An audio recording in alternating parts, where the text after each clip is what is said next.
Welcome back to Reshaped by Loss. My name is Crystal, and I'm so grateful you're here. As we continue season 2, we're still sitting in this theme of abide. But honestly, the more I sit with this word, the more I realize abiding is deeper than I first thought. Because abiding is not only about staying with God in grief, it's also about allowing grief to show us what's really been happening underneath the surface.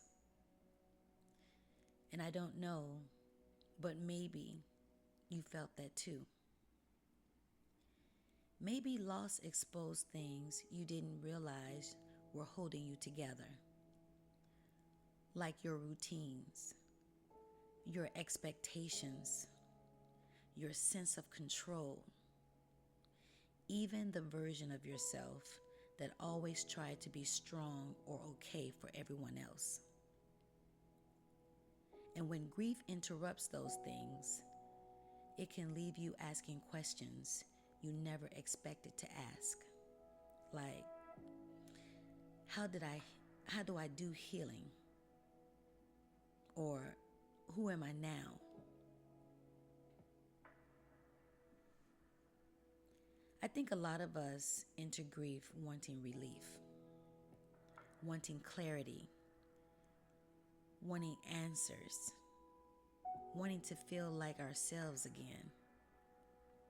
But lately, I've been wondering, what if abiding isn't about becoming who we were before loss? What if it's about becoming honest about who we are now? And if I'm being real, I think that's the uncomfortable part. Because grief changes your inner world long before anyone else notices it externally. You can still be functioning, still go to work, still show up for people, and still smile. And yet internally, everything feels different. And sometimes we spend so much energy trying to appear stable that we never stop long enough to ask ourselves what's actually happening inside of us. Jesus says in John 15:4, "Abide in me and I in you." And lately, I keep coming back to how vulnerable that invitation really is. Because to abide, it means we stop pretending. We stop trying to hold ourselves together perfectly all the time. We stop measuring healing by productivity or by how quickly we can move forward. And honestly, I think a lot of us are exhausted from performing strength.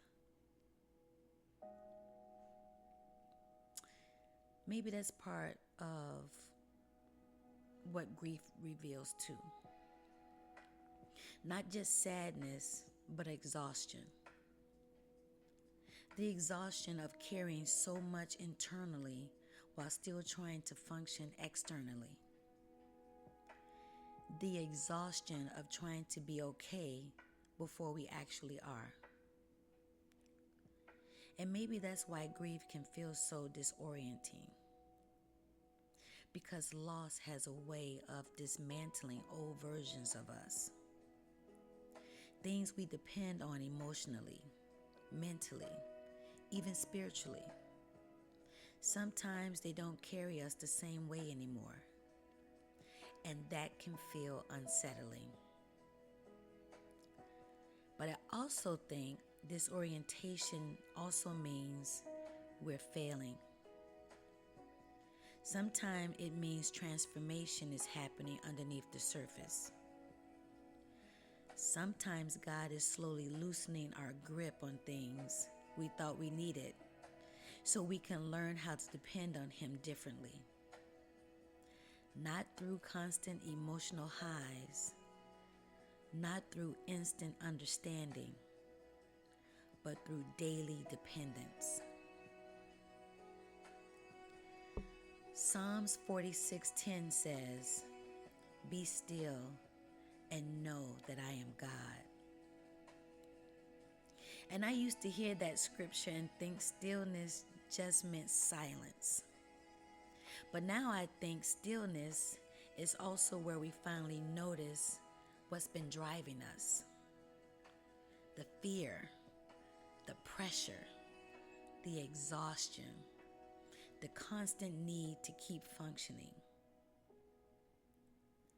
Stillness uncovers what survival mode tries to hide.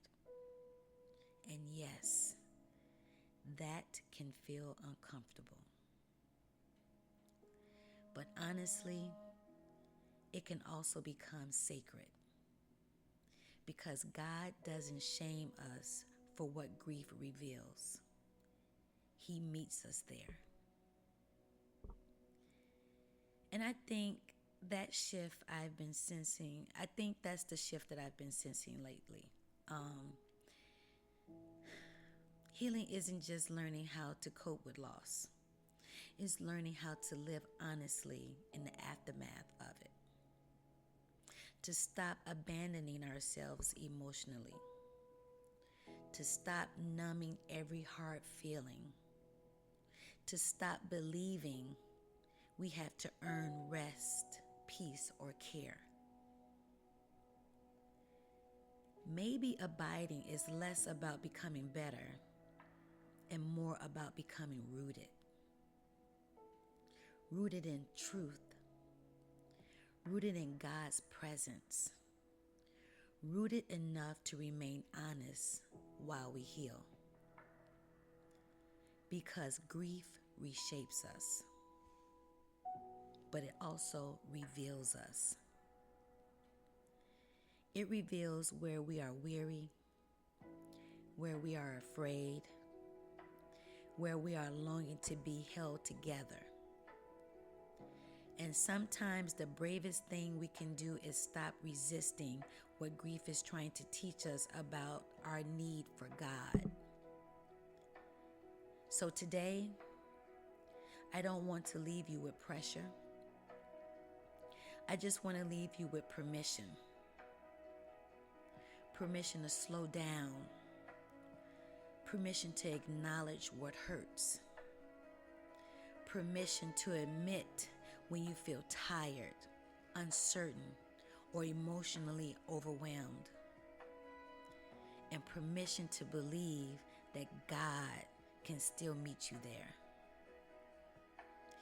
Even in the questions, even in the unraveling, even in the becoming. If this episode speaks to you, don't forget to follow and subscribe so you can stay connected with future conversations and encouragement from Reshaped by Loss. And as always, take what speaks to you and leave the rest. Be gentle with yourself. And remember, as God grows in us, we will be changed. Shalom, shalom.